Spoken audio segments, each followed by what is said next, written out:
Magandang gabi mga kapuso. Ako po ang inyong Kuya Kim na magbibigay sa inyo ng trivia sa likod ng mga trending na balita. Ladies and gentlemen, I believe that the smile is the best makeup. Pero may isang biyukonera mula Cagayan de Oro City na para ma-achieve ang instant white smile, nagpahid sa ngipin ng nail polish. Baka ngiti pa kaya siya pagkatapos ng pageant.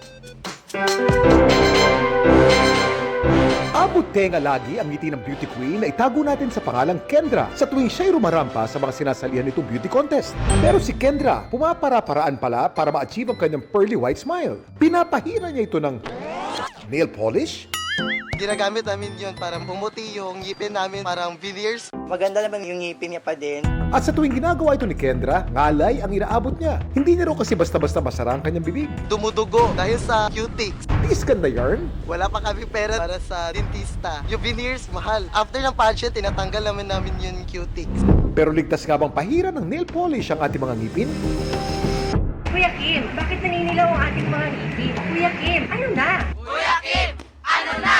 Ang ating mga ngipin ay may protective covering na kung tawagin ay enamel. Sa pagtagal na panahon, ito'y numinipis at nagagasgas dahil sa ating pagguya at dahil sa asido ng ating pagkain. Dahilan kung bakit ito naninilaw. Isa sa mga paraan upang mapaganda, mapalaki at mapaputi ang ating mga ngipin ay ang paggamit ng mga veneer. It's for aesthetics. Pag gusto natin na align yung ngipin, it can protect the enamel. Merong dalawang uri. Merong direct veneer at merong indirect veneer. Yung direct veneer, ang ginagamit dito ay isang composite material. Ito ay more affordable yung indirect veneer. Ang ginagamit dito ay yung lithium disilicate. Eh yung paggamit ni Kendra ng nail polish sa kanyang ngipin. Safe nga ba? Meron niyang toxic substances. Pag ito na-digest, pwedeng mag-cause ng vomiting. Or worse, umabot sa central nervous system natin at mag-cause ng mas malala pang problem.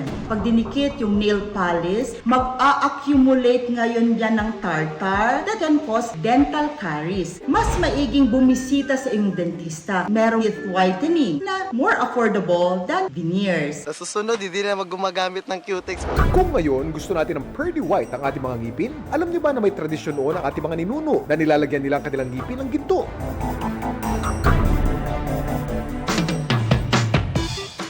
Ito ang Bolinao Skull, isa sa 67 bungo na na-recover mula sa Balingasay Archaeological Site sa Bolinao, Pangasinan. Kapansin-pansin ang upper at lower incisor at canine ng bungo.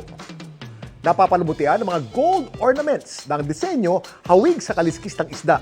Simbolo ito ng karangyaan at katapangan nung panahon na yun. Samantala, para malaman ng trivia sa likod ng viral na balita, i-tweet o i-comment lang, #Kuya Kim, ano na? Laging tandaan, kimportante ang may alam. Ako po si Kuya Kim at sagot ko kayo 24 oras.